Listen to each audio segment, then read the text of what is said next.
Good evening. So I think we're waiting on a couple more people to join in. Let's see here. And we will get started momentarily.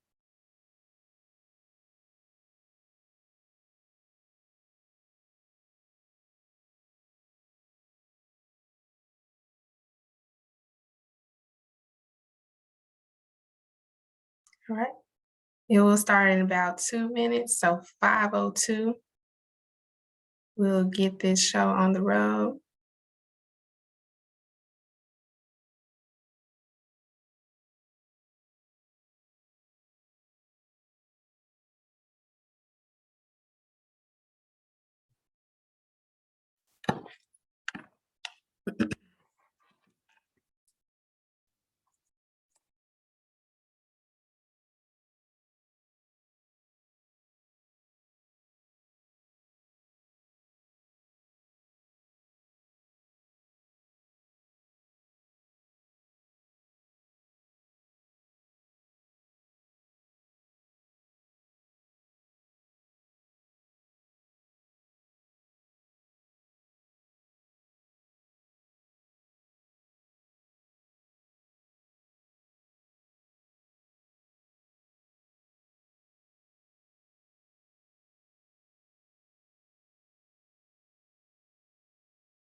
Good evening, everyone.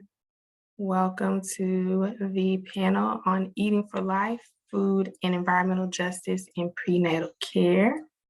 My name is Aramis Jones, and I am an EJ Griot with the Black Millennials for Flint, and I'm a Griot here in Memphis, Tennessee. And I'm excited to join you all as the moderator for this panel. We have some amazing panelists this evening that will be discussing some issues surrounding this topic. And can everyone hear me? Make sure I get a thumbs up. Well, Mia, you're the only one I see. Perfect. So before we introduce our panelists, I just want to give you all a little bit of background and some ground rules before we join in. So the focus of this panel, and I'll describe it to you all, is that the leading causes of maternal mortality and morbidity in the U.S. are byproducts of structural racism within our neighborhoods and environments. Yet policy and research discussions often minimize the key organizing framework of food justice. Black Millennials for Flint and the Black+Brown Alliance is back again with Eating for Life, Food and Environmental Justice in Prenatal Care. In this panel, we will highlight the intersection of environmental racism, Black maternal health, and food injustice. Before we introduce our panelists, we would like to acknowledge and celebrate our ancestors who have led and provided the framework for this work. And that is the mother of the EJ movement, Ms. Hazel Johnson, and the father of the EJ movement, Dr. Robert Buller. All right.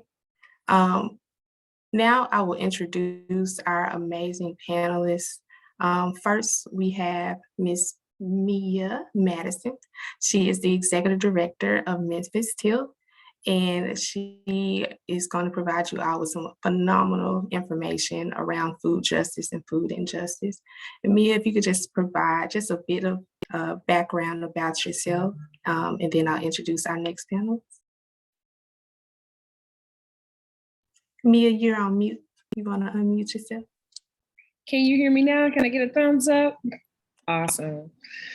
Hello, everyone. My name is Mia Madison. I am the executive director of Memphis Tilth, and we are an agricultural nonprofit leading agricultural initiatives focused on strengthening the local food system. I am a native Memphian. I am a mother of 2 sons.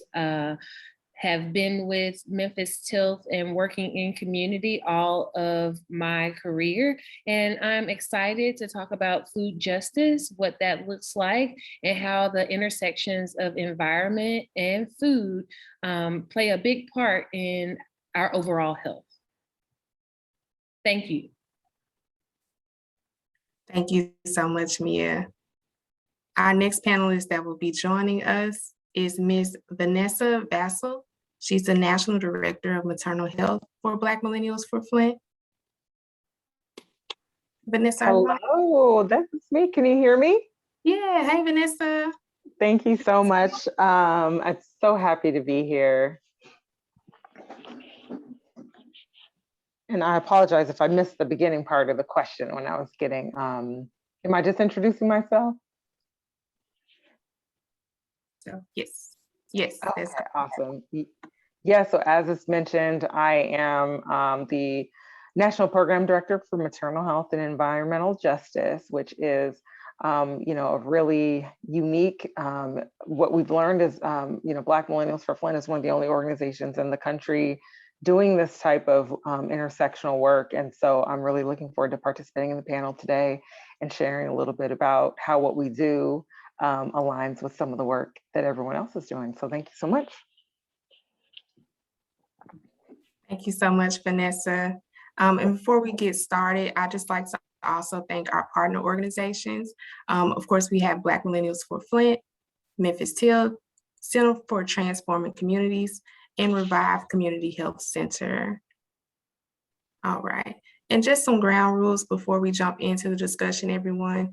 If you could be sure to mute yourselves, or you may already be muted, but if you're not, please make sure to mute yourselves. And if you have any questions, if we have enough time, just throw them in the chat and I'll try to make sure to get those questions over to our panelists. All right. All right. Ladies, you ready? Ready. Okie dokie. All right. So my first question is for you, Vanessa. We've seen a bit more focus in mainstream media about the intersection of environmental justice and maternal health. Could you explain what this intersection is all about and why Black and Latinx childbirthing people should be super engaged? Absolutely. So there are a couple of different angles that I think we've been seeing when it comes to environmental justice and maternal health. In particular, with 2 summers ago, kind of when COVID had first hit the United States and, we were shut down. That was also a summer with a ton of forest fires on the West Coast.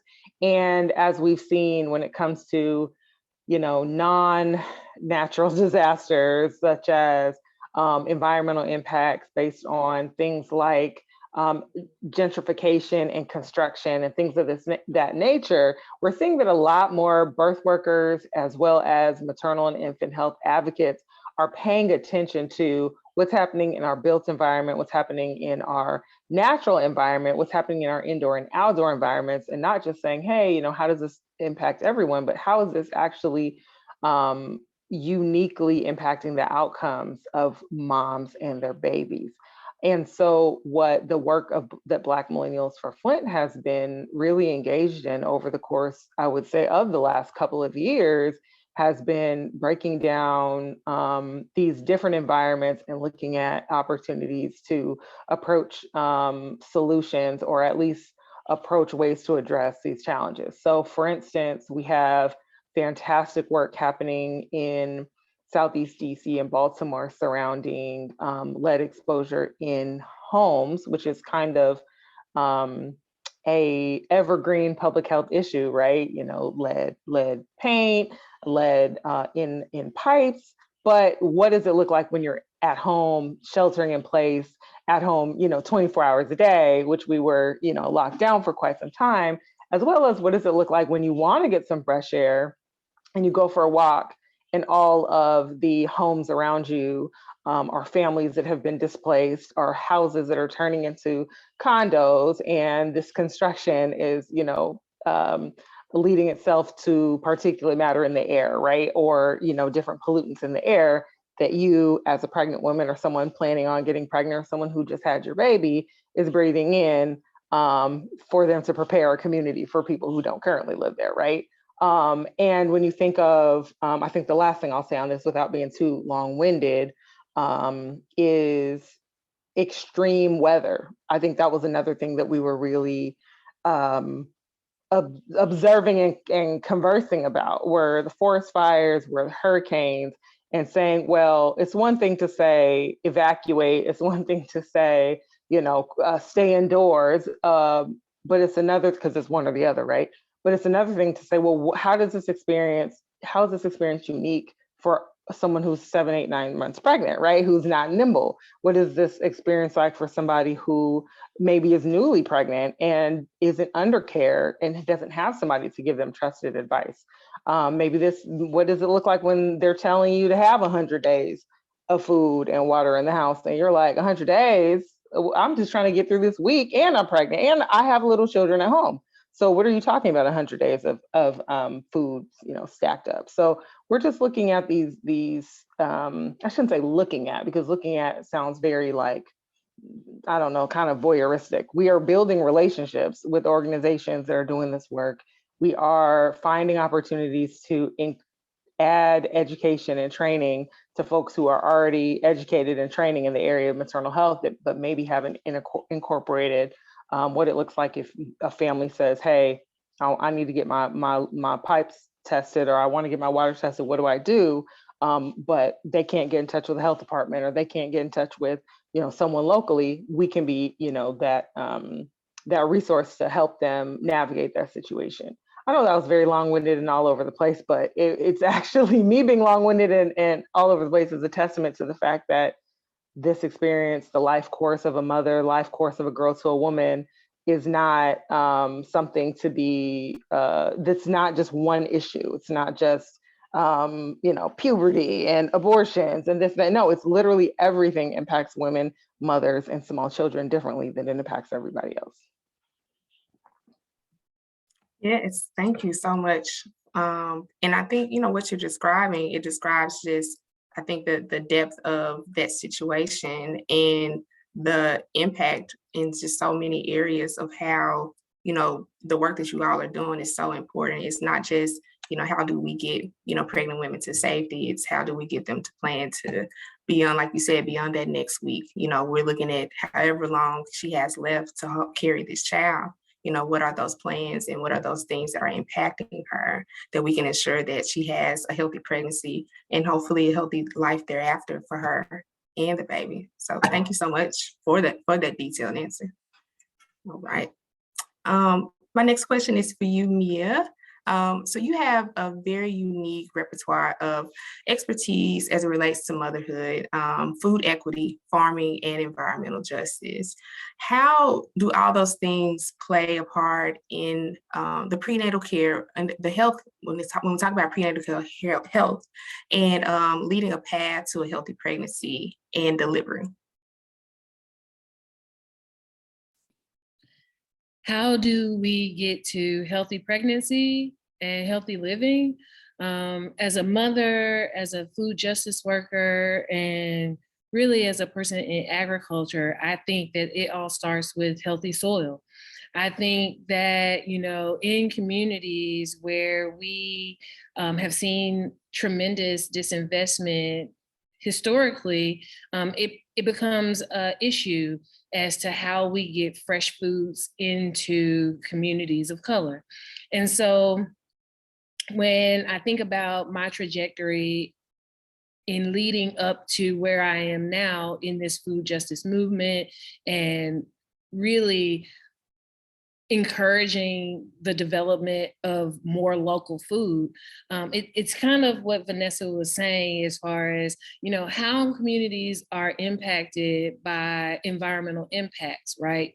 So those environmental impacts really determine how we engage in the food system, regardless of whether it's local or global. I think as a mother, where I came into this space, I came into the space having had the experience of growing food with my family for subsistence. And so that food fed not only my grandparents, my parents, my cousins, right, uncles, aunts. It also fed church members and community goers as members of the community who needed access to food. And so as I look at food justice, as food is increasingly more expensive, and how we intend to feed not only ourselves, but our children and our community, we have no other choice but to grow more food locally so that we can have that for access. I remember when I first came into the community gardening movement back in the late 90s, early 2000s, the concept of growing food for a collective, I had that with family, but not with those who were, distant meaning other community members, but not necessarily blood kin. And so in what I've seen in primarily initially in the Black community is that we grow with each other, we grow for each other, and no one goes hungry.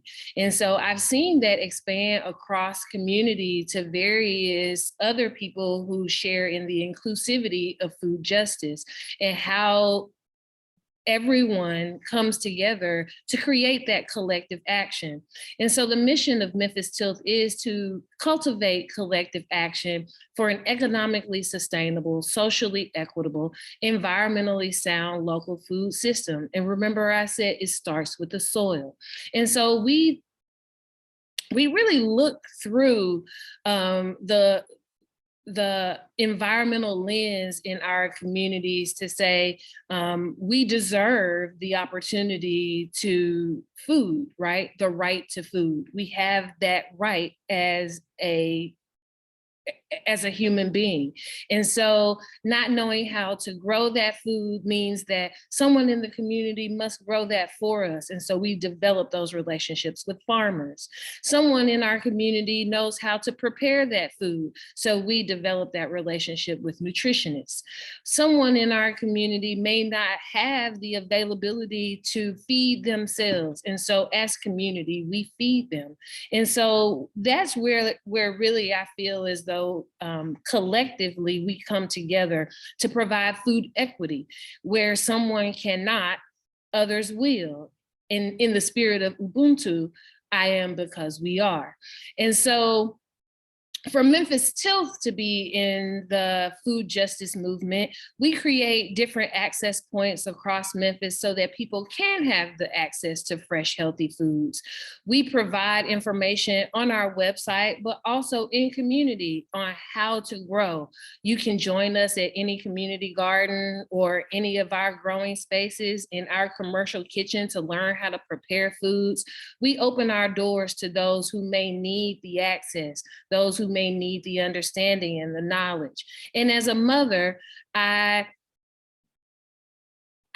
not sure what your next questions are, but I've been in spaces as a mother, not understanding how I'm going to provide 3 meals a day, every day for my children. And I can vividly remember the day I took a full-time job coming off of SNAP EBT benefits and telling my children to their face, you might have to eat school lunch. I know you don't want to. I know that it's not something that is appetizing to you all the time, but this is our reality and I need you to be in that space with me, right?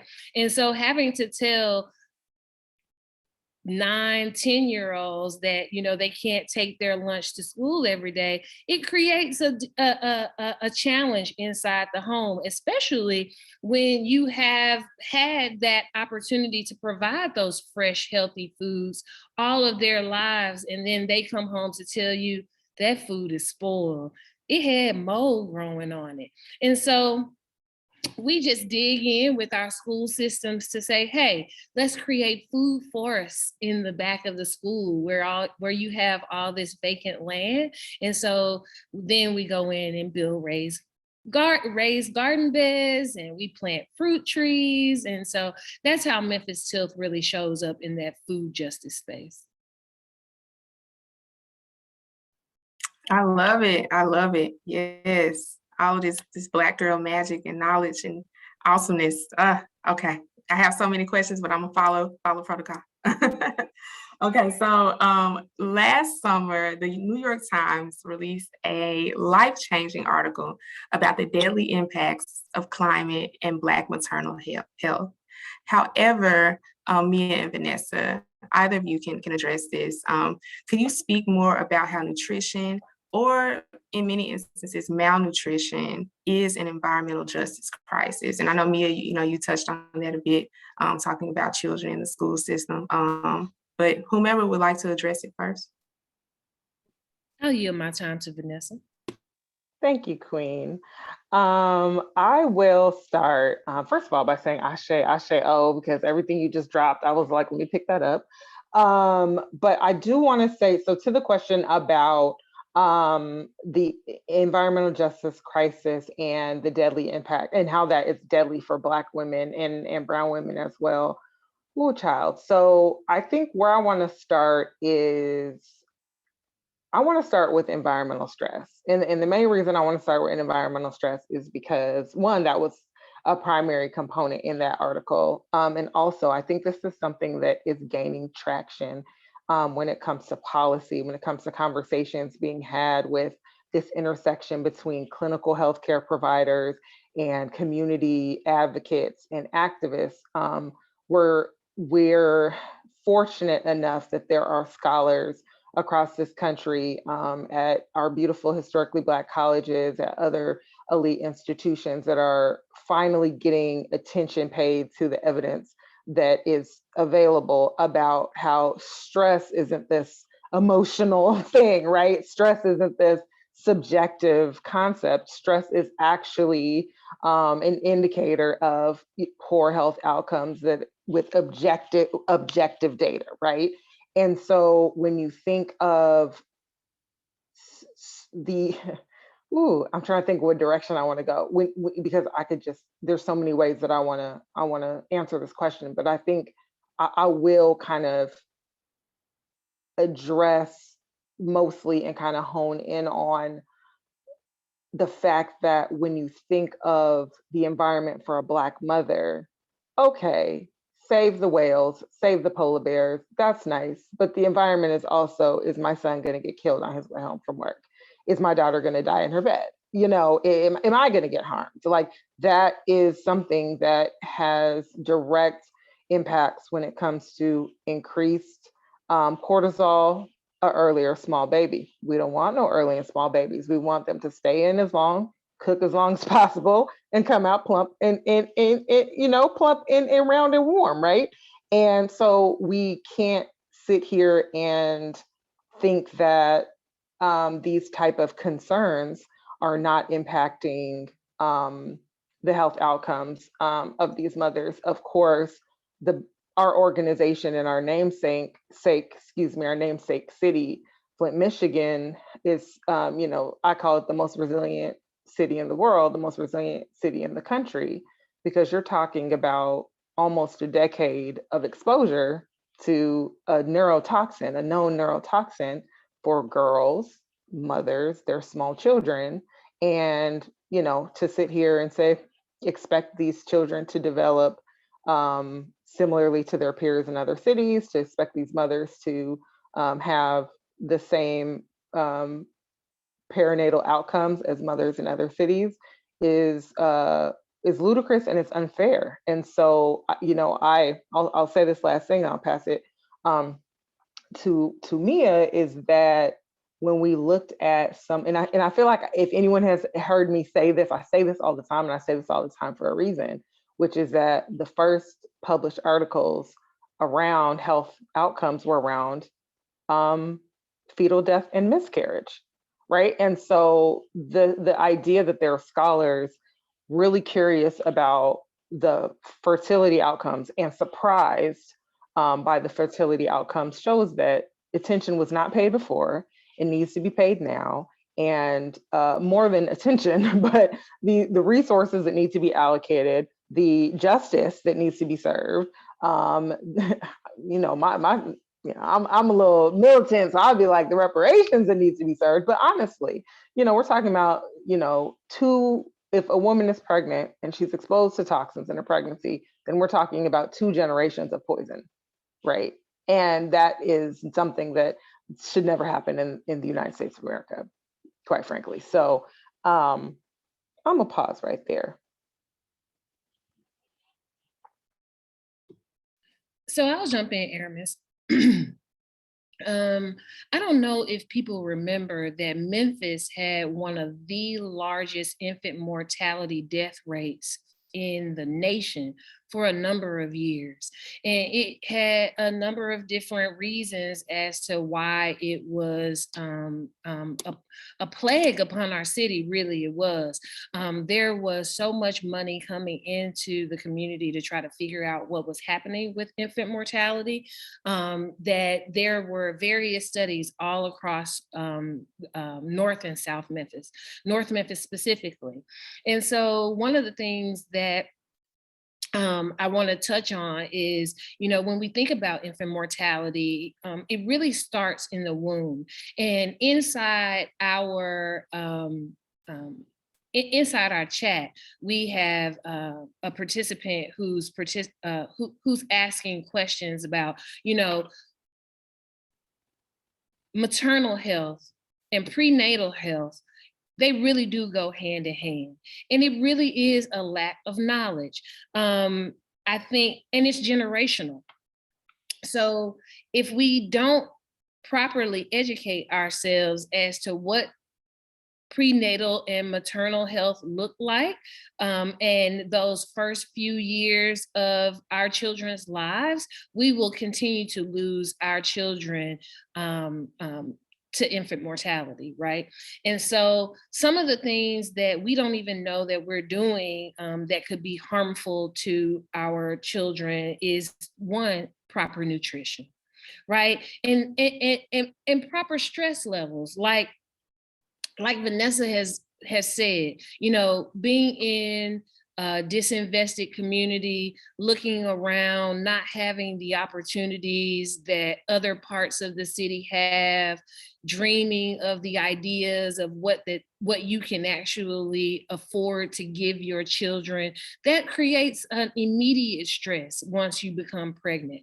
And then you start to think, well, if I can't provide those things for myself and I can't provide them for my children, then immediately we start to nest, right? We've got to think about those things that we've got to provide for our children for the long term. And most immediately, sometimes as mothers, we go out and we get jobs, right? If we're not already working, or even as mothers, we work all the way until we are in labor, right? Not having the affordability to stay home, raise children, or to ease ourselves into birthing plans. Many times a birthing plan is, well, I'm just gonna show up at the doctor when I feel like it's, or I'm gonna show up at the hospital when I feel like it's time.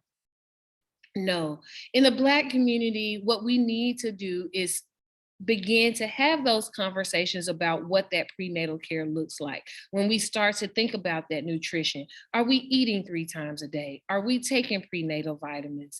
Are we engaging in a healthcare system that understands what our needs are as Black women, which may be different from those of other women?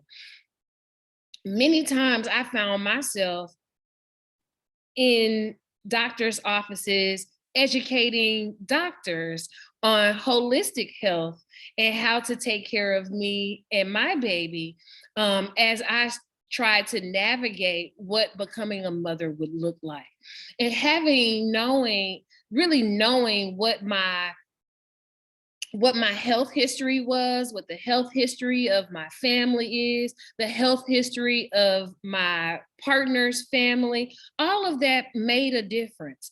And eating plans, right? Like what that looks like and how we bring that together in community. Where do we get that from if we don't have access to grocery stores? Then we've got now a new stress on transportation when we don't have bus routes that run properly inside our communities. And do you expect for me to actually carry laundry into the laundry room when I don't have washer and dryer at home while I'm 7, 8, 9 months pregnant, trying to prepare my home for a child? These are all things that, environmental stressors that many people don't even think about that occur in impoverished families. And primarily, those impoverished families are communities of color. And that's why we find that it's so important that Black maternal health is something that we continue to identify as the #1 leading cause to infant mortality. And so I'm gonna step down off my soapbox on that one a little bit, but I can vividly remember in, my birthing plans, I created a birthing plan. It wasn't something that I had to educate my mother on such a topic. It was, I myself was into holistic health, and I found myself having to educate my mother on natural pregnancy and what that would look like, desiring to have a home birth when home birth wasn't a popular thing, having natural childbirth, not wanting an epidural, and really, having to explain that to my mother and other elders in the community. The one person who actually understood was my grandfather. My grandfather said, "Oh, you want to have your baby at home? Well, you can have him over here at the home house." You know what I'm saying? So, to really have someone in your family who's looking out for you. We should all have that kind of midwifery experience in our family. We had that come over with us from where we were taken, right? We continue to have that when we were in captivity, but as soon as technology and obstetrics, right, became prominent in medicine, and doctors not wanting to be liable for the death of children, that they start to test us in those spaces to say, hey, hey, it's not my fault, it's what they're doing at home. But then medical professionals are not educating in that space. And how we educate in that space is through connection to one another and passing that on, what we learn from generation to generation to generation. And I don't even realize if I've answered your question, but I felt like I just needed to share that in this space, that it's each one teach one on maternal health. It's each one teach one on prenatal health. You got to, even if you're not pregnant and you've got that sister beside you that you really care about, it's really incumbent upon you to ask, are you eating? Do you need anything? What can I bring you? Do your children need food? What can I bring you? How can I help you? And therein, we create that collective action in order to make sure that we have the proper nutrition and that food is at the center point, right? And that we have that right. Yes, thank you both for that, just phenomenal information. And as I'm listening to both of you all speak on these specific topics and talking about the power of knowledge and community within this work, it brought me to the work that I formerly did, which was public health outreach surrounding sexual and reproductive health wellness. And what we did in that type of outreach is we went anywhere and everywhere to engage with our demographic, which was young Black people. And thinking about this particular work, what what would you all recommend, or how do, especially young women, like how do they find their tribe, or, what do you recommend the community do to come around young women and surround them? Because we have the church, we have schools, we have work, we have social media, we have all of these different, particular tribes that are like, oh, we're gonna throw your baby shower, and then, that be it. Or, oh, she's pregnant, well, here go a gift card, girl, let me get on out your way. But it's more than, just that one encounter, that one instance. And what y'all are describing, it takes more than that. It's long term. So for a young woman who may be going through this experience alone, or an older woman, how do they connect with a tribe, or where do we start as a community to build that tribe? Wherever we can, really, at this particular juncture in life. I would say it's different now than when I was having children. When I was having children, I didn't really have a large tribe of people that were into the holistic health movement like I was back in the early 2000s. I did have a small tribe, but where I was having children in Atlanta, Georgia, there was a holistic food movement, and I could go to a focal point, a store, right? I could go to a store who was focused on vegan food, where they had holistic health and nutrition information. And I just stand in front of the books and read as many as I could, because I couldn't afford to buy one, So, and finally, when I got my $45 together for my natural pregnancy book, I bought it. And so I used that book, and I used it every day. And even while I was, me personally, it was a personal journey for me, because I really didn't have anyone around me to kind of dig into that space with me. I would be, I would be with friends, and we would stop at the store, and they would go in and get something to drink. And I say, oh, bring me something. And they bring me something back with aspartame in it. And I'd be like, no, I can't have this. And so, me personally, from the womb, I was cutting out red dye number 40. From the womb, I wasn't doing yellow number 5. From the womb, I wasn't eating certain things, and I was, increasing my vitamin load.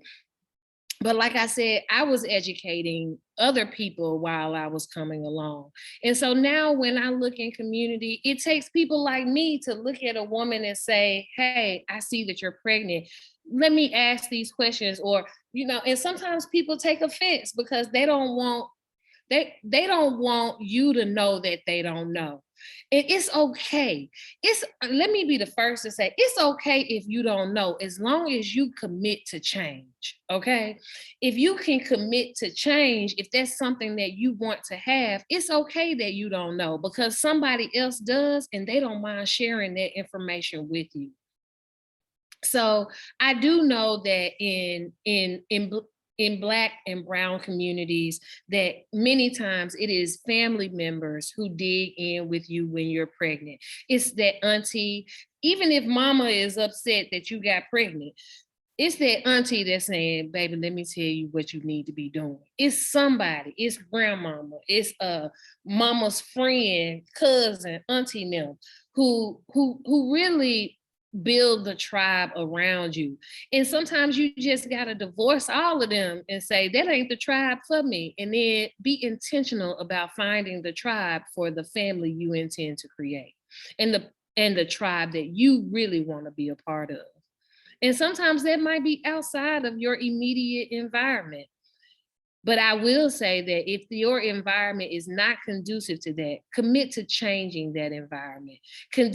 Commit to saying, hey, I know that lead poisoning is a part of my community. I want to be a part of this community. I'm going to change that for me and my children and for the community around me.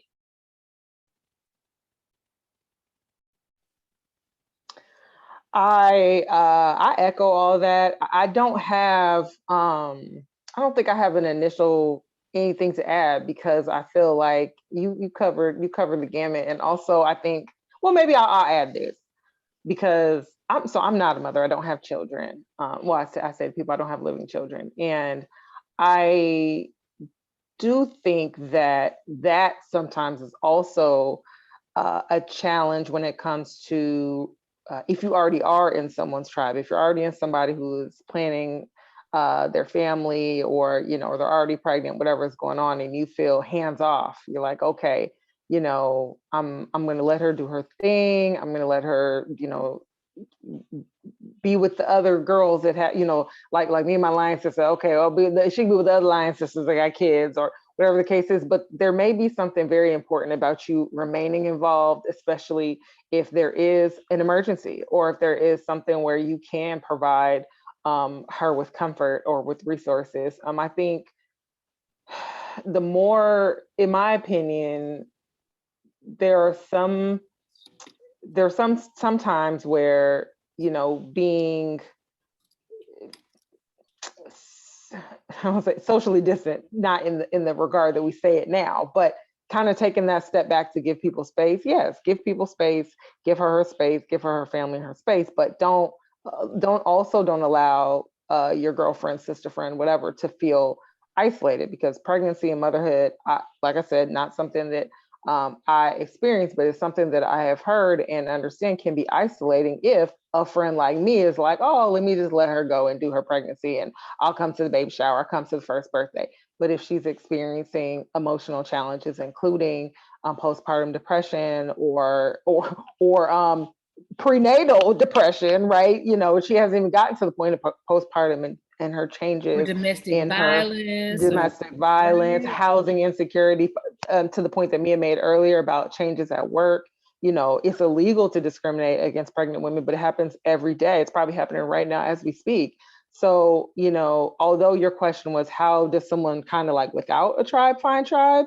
I would argue, if you are in somebody's tribe, speak with them based on whatever your relationship is, about how they desire your relationship to continue throughout their pregnancy and in their motherhood. Because I think we wouldn't want anyone that we love or care about to be alone, or to think they're alone, right? To perceive them as being alone, or perceive them as not having support and love of those that they already know and trust, or feel like they have to be left out to meet new people, if the people that love them, the people that surround them, are here, are present, are available to support, love on this woman, love on her new baby, love on her new family. We don't want that perception to be, just because we don't have a shared experience, I can't continue to be the sister friend that I was before, right? absolutely, absolutely. Thank you, ladies. Thank you. My next question is for you, Vanessa. As you know, lead poisoning causes a myriad of reversible effects of human body, onto the human body, particularly childbirthing people and the developing fetus. Why should more maternal health and birth workers, such as doulas, midwives, OBGYNs, learn more about making connections to potential issues with lead exposure and prenatal planning? I love that question. And honestly, a lot of what I'm going to say is going to be a cosign to some of what Mia was saying earlier about these very unique experiences that a woman may have around, the laundry example was perfect. Doing your everyday things that are going to change in your second and third trimester, or for women who have 40 weeks or up to 42, they big and they center of gravity is off, and there are these everyday experiences that are just potentially exacerbated with your pregnancy. The expert scope of care provided by doulas, by ancestrally trained midwives, by some obstetric professionals, those who are very equity centered.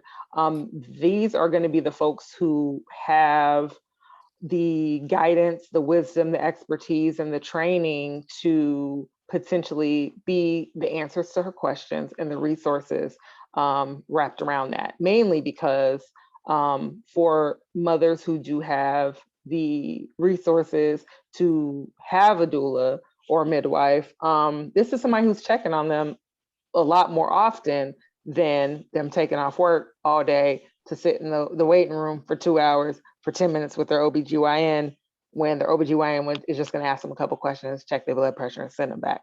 And so, you know, this person, this professional that you get access to, you know, during your pregnancy will be able to talk to you about the goals that you have for your birth and for afterward, to be able to observe and truly address in the way that the mother and the family wants, not to tell her what she's supposed to do, but to ask her what she wants to do. And then this is the way that we're going to move forward to make sure that you have the pregnancy and the birth that you want, and the early childhood of your baby that you want. I think, but to kind of answer the question, because this is a part of this village, this is a part of this tribe, this support system, this is a part of the folks that these moms may see on a regular basis. For us in the environmental justice movement, it is absolutely essential that these professionals, doulas and birth workers, have the tools to answer those questions about these type of experiences that we're talking about.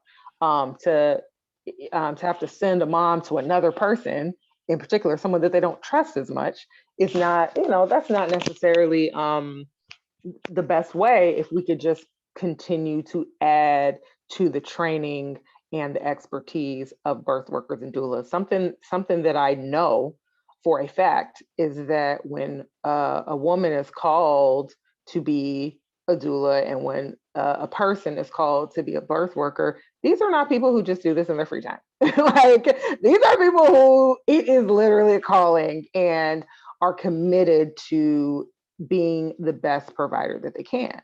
And so additional training, and making that additional training accessible, not making it super expensive, not making it super confusing, but making those trainings and providing that information so that they can provide it to their clients. And it is just of essence. I'll also add on, this will be maybe the last thing I say about nutrition, is, and I know Mia will have a lot more to say about this because this is her area of expertise, but we also have to take into account that, you know, we have fantastic OBGYNs out there. We have fantastic general practitioners, because there are some families who still stick with their family doctor, you know, up until they get a little further along in their pregnancy. We have fantastic providers, but they're not registered dietitians, right? Like, they're surgeons. they are vagina surgeons, and so you know, like they know the woman's body. They know how her pregnancy. They have, you know, training around how the pregnancy is going to go. They have general recommendations that they are told to make from ACOG and AMCHIP. But they're not necessarily experts at, okay, it's Ramadan, I'm fasting, what's my meal plan when the sun goes down? Okay, before I got pregnant, I became a vegan, it's still new to me. So for the next 40 weeks, I still want to stick to it. What do I do? Help me out with this. Keep telling my story, girl. Or, you know, or you know, my husband smokes in the house, and, you know, and I want something nutritional to kind of bounce it. Like these type of experiences, your OBGYN may not be the person to talk about this. Not saying that they're not dope, not saying they're not amazing, but this may not be the level of training that they have. And a lot of, when it comes to like policy, a lot of maternal health advocates, actually just nutrition advocates in general, are like, we need to increase the number of hours that medical students are getting in nutrition, because we don't know if they're a med student, we don't know where they're going to end up. Are they going to be in psychiatry? We don't know, but we know they need to know more about food, right?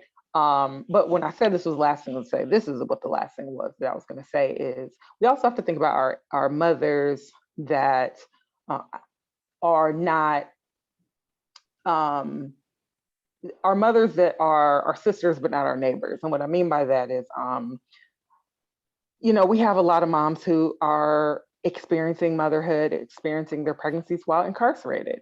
And I thought about this when Mia was talking about school lunch. Ooh. But what they feed you in prison, child, let me tell you, No, talk about some poison.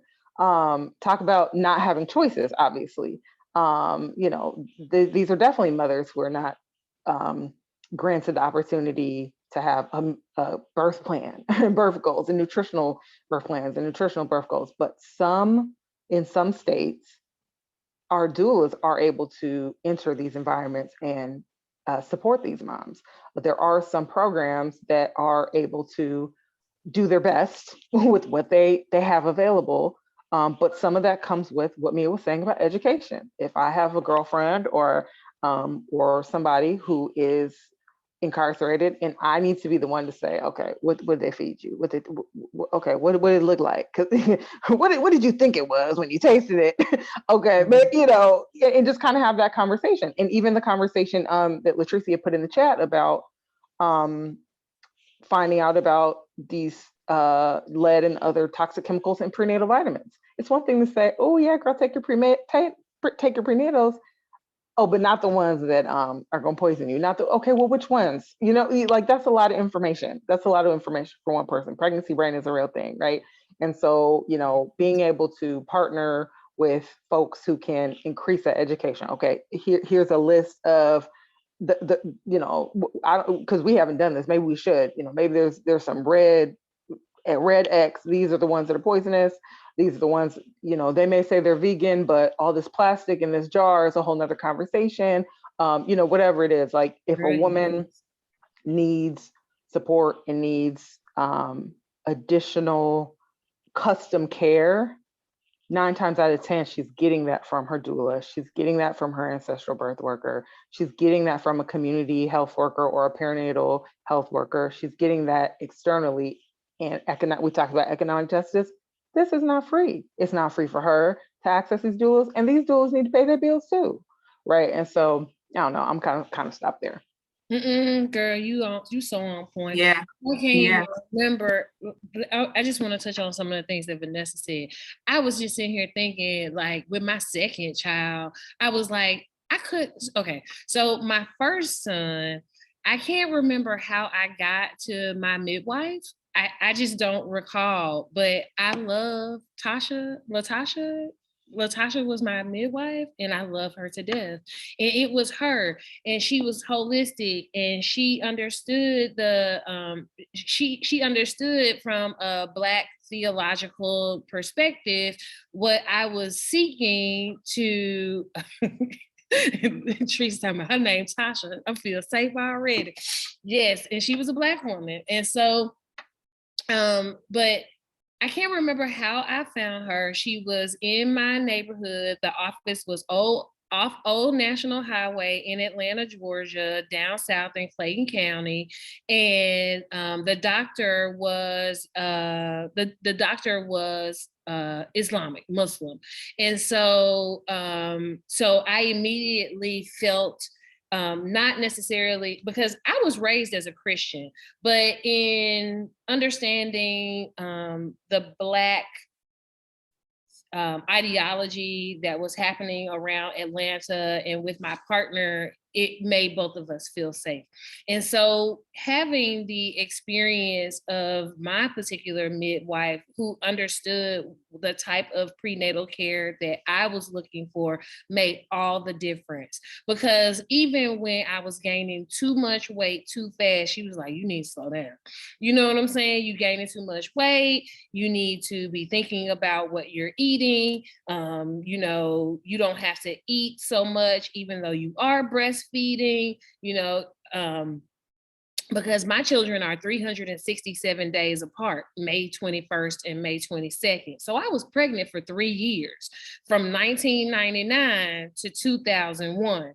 And so I had to maintain not only my nutrition, my baby's nutrition, and yes, for the 99 and the 2000. So I had to not only maintain my nutrition for myself, I had to be thinking about, by the time I was pregnant again for the second time in my 3rd month, I was already 200 pounds, and that was too much, right? So I wasn't necessarily eating the wrong things, foods, but I wasn't eating properly in order to maintain the nutrition I needed for myself and the baby. But everything that Vanessa said was so on point about why midwifery is so important and why doula and community birth workers are very important to us. And they must represent all parts of the Black community. The Black community is not just one ideology that we all just Black up in this thing. We blacker than blacker than black. It's just not like that. We got our bougie Blacks and we got our pro Black, right? We run the gamut from one side of the spectrum to the other. And as mothers and as those reproducers, right, of our culture, we must have them represented in our birth workers so that we can continue on to provide that education that we only get from those who kind of dig in with that to that space with us, because they are the ones who see us throughout the pregnancy, and they are the ones who help usher us into motherhood as we don't know what it is that we're doing. And so we look to those doulas and those midwives as extensions of ourselves to help us to understand how to become mothers of these now Black children. I know we're going to take questions from our viewers, but I do just want to say one more last little piggyback, which is Black Birthing Bill of Rights, Birth Justice Bill of Rights, Reproductive Justice, all of these policies created by Black women to protect ourselves and each other align so much with the 17 principles of environmental justice. And so another thing too about our doulas is many of them don't realize they're already halfway there when it comes to being, I hate using the word trained, but adding additional wisdom around justice. They're already doing the birth justice, that environmental justice. It actually is just another overlayer to what they already have subscribed to and already fight for and work toward. So I just want to add that little piece. I know we're about to take some questions, is that right? Before we wrap up? But while we're adding things, I will say, to kind of tie it back to food justice, right? When we think about how we are engaging the food system and as we prepare to provide food to our families, and as we think about Thanksgiving, think about where your food actually came from. Think about how it got to the table this Thanksgiving. Do you know the farmer who actually provided that food to you, to your family? Do you know what growing practices they use? Do you know if they grew that food in healthy soil? Who checked that for you? Who was the one, right? That went out to the field and asked, what chemicals and pesticides are you using to keep back these weeds? And even though we say that we don't want to be carrying laundry, up flights of stairs in our third trimester, what we do want to have is, healthy activity for mother and children. And sometimes that may look like being out in the farm. That may look like spending time connecting with food, because the more you connect with that food, the more you feel, the more safety you feel in providing that to your family.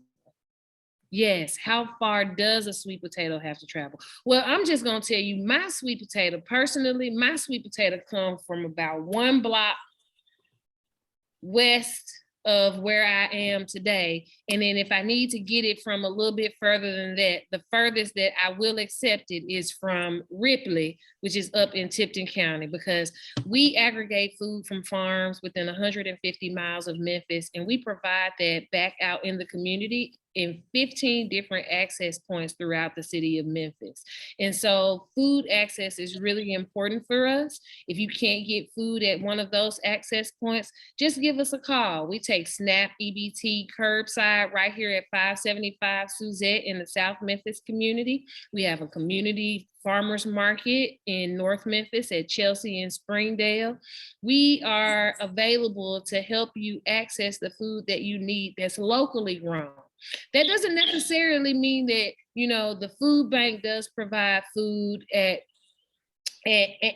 many times they provide shelf-stable products. But if you're looking for fresh produce from the community, reach out to Memphis Tilth. We are www.memphistilth.org.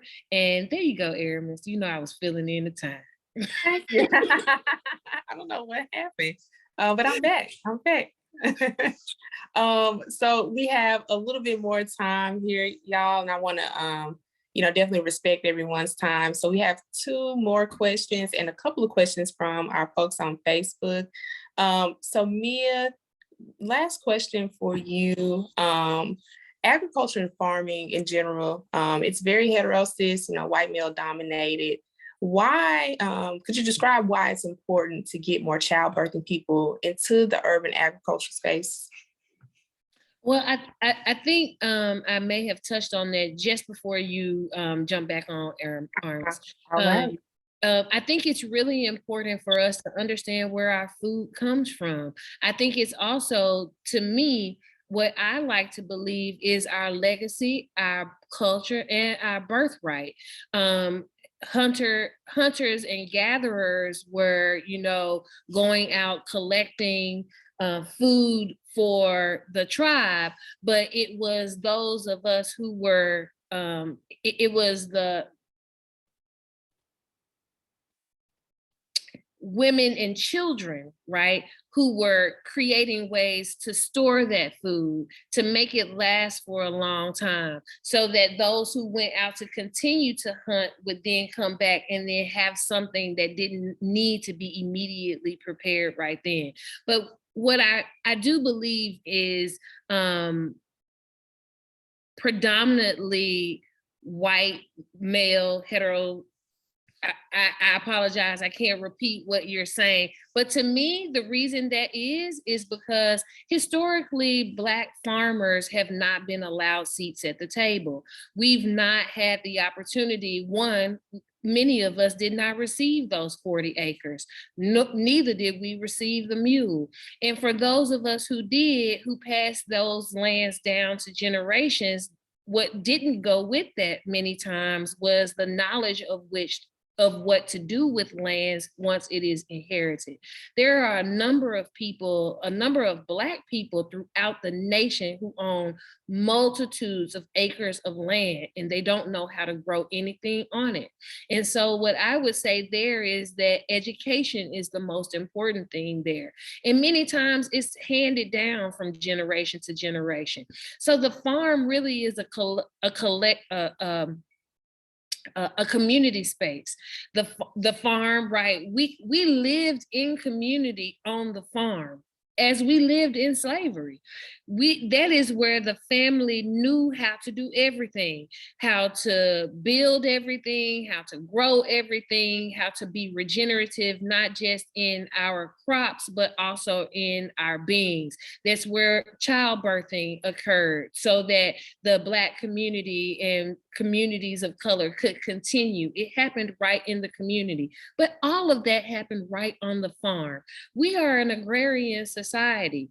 And what I feel as though as our legacy, right, we must get back to that space. Our culture, the foods that we like to eat, when we say we down home and we Southern cooking, that food is known across the world as Black people's food, right? Across the world, black eyed peas, purple hull peas, sweet potato, right? We are known for a number of fresh vegetables, but we don't know how to grow them. And if we're not careful, we won't be able to pass that culture down in a nutritional way, because we will kill ourselves with too much salt and too much sugar and not knowing how to properly provide nutrition to ourselves. And so when I say that it is our birthright, as human beings, we have the right to reproduce food for our families. It is our right to food. And in the Black community, we must find value in the farm.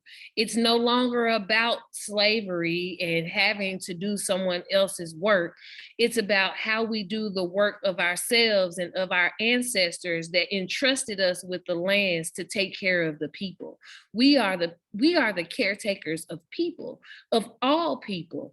We are the originators of civilization, and it is incumbent upon us to continue on that civilization as that legacy, as that culture, and as that birthright.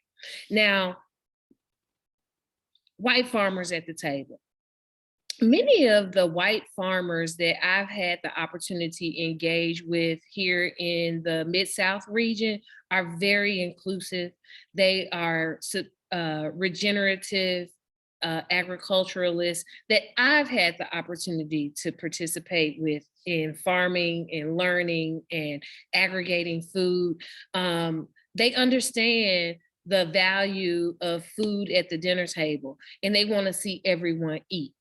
Many times we find that agriculture for commodity products like soybeans and cotton, that's where you find the capitalistic mindset of white supremacy, where, you know, the money is what's most important. But for the small rural farmer and for many of the urban farmers who are focused on local food, they are very inclusive.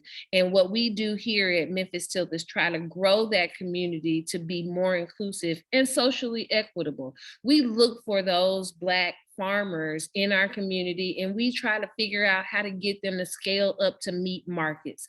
Farmers have a need to make money. They have tuition, light bills, prenatal care that they need to pay for. And many times they can't pay for that with food. I know in the past we saw films where, you know, the doctor would make house calls out to the farm and then they would leave off with a pig. Doctors ain't taking pigs no more.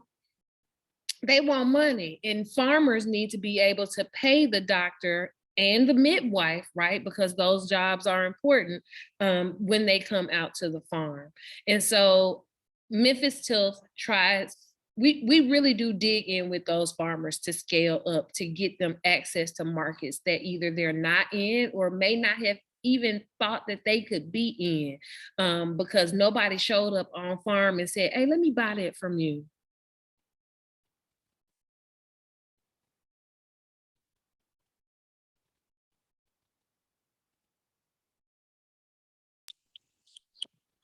Thank you for the insight, Mia. Thank you so much. So before we end out, ladies, and you provide, you know, your call to action, we had a couple of questions from Facebook. One of the questions was about the education for young people around prenatal health or just reproductive health, sexual health, wellness. Of course, you know that, and I know this as well, they're not providing this in the school when it comes to comprehensive sexual health education. So are there any resources that you would recommend for parents or for young people to connect with to get accurate, you know, information about their sexual and reproductive wellness? I'll say real quick, and then I'll pass it over to Mia. You know, you don't have to be pregnant to get you a doula. You don't have to be pregnant to get you a midwife. A lot of parents are now calling on a midwife to help talk to their kids about puberty and talk to their daughters, I should say, talk to their daughters about their bodies changing 10, 11, 12 years old. And then they're building that trusted relationship with not only that individual midwife, but just the idea of midwifery and the idea of another option besides a hospital, another option besides a clinic, and an option that gives you options. So I encourage young folks, I'll speak more so from that angle, you know, if you're in college, if you're in high school, or if you just never had that conversation. I literally just said to my mom yesterday, we love to bicker, we would go back and forth. I said, We never had the birds and bees talk. So you can't sit up here and ever say anything about any of the people that I date or any of the little things that I do, Miss Ma'am. But these birth workers are also women's health workers, right? Are women's health advocates and are trained. Many of them are trained for the whole scope of care. That's why earlier, I use the careful language of saying expert scope of care of doulas, because most doulas have some sort of specialty: postpartum, prenatal, lactation, and for some of them it's conception or interconception. And so midwives and doulas do actually have that skill set. I also, I don't know if this is really like a plug, but there are some very interesting digital tools out there now, including a Black-owned, Black-created app called Kira, and we're in cahoots with them. That's specifically for our young women at schools that don't have health centers. We have to take in mind that, yeah, you go to a big school, Ohio State, University of Washington, Howard, whatever, you have this big school. Yeah, you're gonna have a health center. But there's some schools that actually don't have that. They're in a small town, or they just have a small enrollment, or their healthcare center is only accessible to the athletes. This is literally a real thing. And so from the age of 18 to 21, maybe 24, if you finish in grad school or whatever, those very important reproductive years for both young women and young men, you don't have access to something, or you don't want to ask your parents, you're coming off your parents' insurance, whatever it is. So there are actually some digital tools to fill that gap as well. And I'll pass it on to Mia. Everything that Vanessa shared is right on point, right? And like I said, I'm a little far removed from from having babies, I guess. My sons are 20 and 21. But I will say that in looking back as to how I approached reproductive health with them was I vividly remember having an anatomy book that I just had on the shelf. And so occasionally they would pull it off the shelf and start to look through things. And so what I will say in close, because I see Latricia is saying that we need to wrap it up, we need the opportunity for men and young boys to have the conversation around reproductive health and their reproductive health, especially as they move from adolescence into puberty. Many times we lose young boys to their own to their friends and what they think should be happening with little girls, right? And what they think should be when they don't really have anyone to talk to about the changes of life that they're going through. As a woman or as a young woman or young girl, I had a period. So my mother talked to me about that. Once I had my period, my mother needed to talk to me about birthing, because that's just in my family, that's just how it went. You was a little girl until you had a period, menstrual cycle, excuse me. Until you had a menstrual cycle. Nobody talked to you about anything, right? And then once you had that menstrual cycle, then it was time to talk about pregnancy. But for young boys, we don't talk about the changes in which their bodies go through, the mental state that their minds go through, what their friends are talking to them about. And now they talking to our young girls about the things that they thinking that ain't nobody checked. Someone, especially our young Black men, need to come in. We need men who are doulas. We need men who are mid-husbands, if that's what we need to do. If that's going to be the space in which we provide that holistic health, I think that it's very important that we have the representation of our Black men talking to our young Black men about what that looks like for paternal health, right? Paternal health, and how to have longevity for the life of not only their children, but for the life of their mothers, for the life of their children's mothers as well. I meant that the opposite way, but y'all know what I'm trying to say. Yes. Well, thank you both for participating in the panel. Final thing, let's keep it, 60 seconds or less, your call to action for everyone who has participated in this panel, and for people that, will come back and watch the recording, Whoever wants to go first, go ahead and jump in.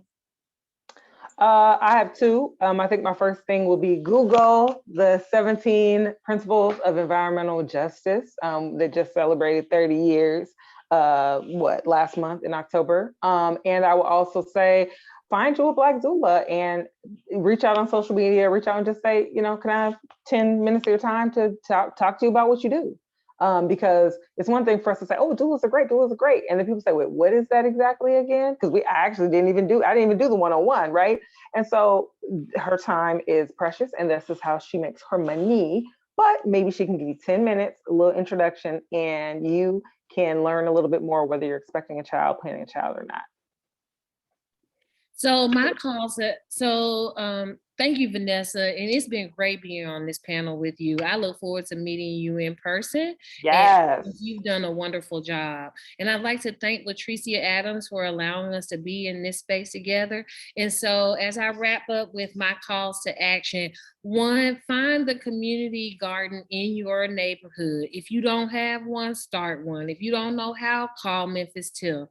My second call to action is have your water tested for lead. Test for lead in your home, have your water tested specifically. And if you don't know how to do that, call Memphis Light, Gas and Water if you're in the city of Memphis, or contact your municipal water company wherever you are and have them do a water test of your water service line. And third, I'd like for you to think about the environment and how you connect with it. Here, I like to say that I'm a bridge between people and their environment. Find that bridge in your community. Memphis Tilth could be that for you, but it may be another community organization like Black Millennials for Flint, connecting people to the environment. Vanessa is the person to reach out to in her community. And so wherever you are, I say this, be in community. Be in community with other people who are like you, who wish to see the environment change around them, and then create that collective action. And I thank you for your time. Thank you so much, Mia and Vanessa. This was a fantastic conversation. I hope everyone, was able to walk away with a piece of knowledge that allows them to either help themselves or help someone else in this work. So until we meet again, you all have a great evening, have a lovely holiday, and thank you, Black Millennials for Flint, for organizing this. We'll see y'all next time. Thank you so much. Thank you. Bye-bye.